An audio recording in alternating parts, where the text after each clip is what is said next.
லைஃப்பில் நிறைய நேரங்களில் நம்ம நான் நல்லா தான் எஃபர்ட் போடுறேன், நல்லா ட்ரை பண்ணுறேன், கன்சிஸ்டண்ட்டாக இருக்கேன், பட் நான் நினச்ச எதிர்பார்த்த ரிசல்ட்டாக பண்ணுறது இன்னும் வரல அப்படின்னு சொல்லிட்டு ஃபீல் பண்ணிக்கிட்டு இருக்க ஆளாக நீங்கள் உங்களுக்கான வீடியோ தான் இது. வாங்க வீடியோக்குள்ளே போகலாம்.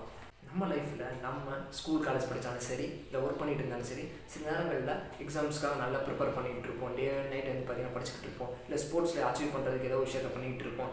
கெரியரில் ஃபோக்கஸ் பண்ணி அதில் பார்த்தீங்கன்னா ஒர்க் பண்ணிகிட்டு இருப்போம். பட் சில நேரங்கள் நம்ம நினச்ச ரிசல்ட்டை பண்ணுறது வராது. It takes some time also. So அதை பார்த்துட்டு நம்ம பார்த்தீங்கன்னா ஃபீல் பண்ணிவிட்டு ஓவர்வெல்மிங்காக இருக்கிறதுக்கான வாய்ப்புகள் இருக்குது.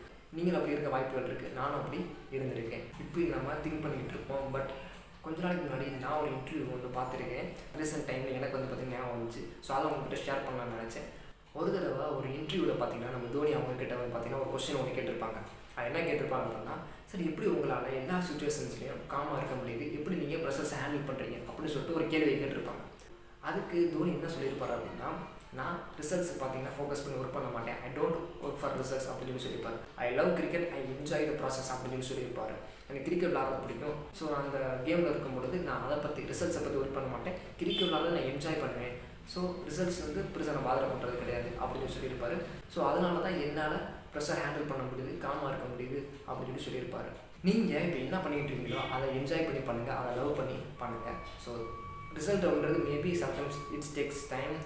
அது பார்த்தீங்கன்னா நினச்ச நேரங்களில் வராது, நினச்ச டைமில் வராமல் இருக்கிறதுக்கான வாய்ப்புகள் இருக்குது. பட் அதை பற்றி ஒரி பண்ணுறதோ அதனால் ஓவர் ஆகிறதோ பார்த்தீங்கன்னா இட்ஸ் காமன் தான். பட் நம்ம பார்த்தீங்கன்னா அதை தாண்டி ஒர்க் ரிசல்ட்ஸுக்காக ஒர்க் பண்ணாமல் இதை எனக்கு பண்ணுறது பிடிக்கும், எனக்கு வீடியோ எடிட் பண்ணுறது பிடிக்கும், எனக்கு ஸ்போர்ட்ஸ் விளாட்றது பிடிக்கும், எனக்கு எக்ஸாம்ஸ் படித்து நல்ல மார்க் எடுக்கிறது பிடிக்கும். ஸோ அப்படின்ற மாதிரி அந்த ப்ராசஸை என்ஜாய் பண்ணுங்கள். நீங்கள் இப்போ என்ன பண்ணிக்கிட்டு இருக்கீங்களோ அதை என்ஜாய் பண்ணுங்கள். ஒன் டைம்ஸ் நம்ம நினச்ச ரிசல்ட் வராமல் இருக்கலாம். அதுக்காக நீங்கள் பார்த்தீங்கன்னா ஓவர் ஃபீல் பண்ணுறது பார்த்தீங்கன்னா அப்படி இல்லாமல் நீங்கள் என்ன பண்ணுறீங்களோ அதை பண்ணுங்கள்.